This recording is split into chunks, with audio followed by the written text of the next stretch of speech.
ఎదుటనైన పడలేని గడ్డి పువ్వును గుడిలోనికి రమ్మంది ఈ దైవము.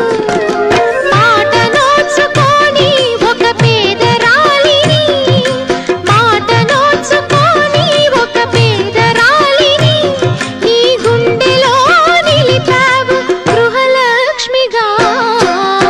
ముద్దబంతి నవ్వులో మూగ బాసలు, మూసి ఉన్న రెప్పలపై ప్రేమ లేఖలు, చదువుకునే మనసుంటే ఓ కోయిలా మధుమాసమే అవుతుంది అన్ని వేళలా. ముద్దబంతి నవ్వులో మూగ బాసలు, మూసి ఉన్న రెప్పలపై ప్రేమ లేఖలు. ముద్దబంతి నవ్వులో మూగ బాసలు.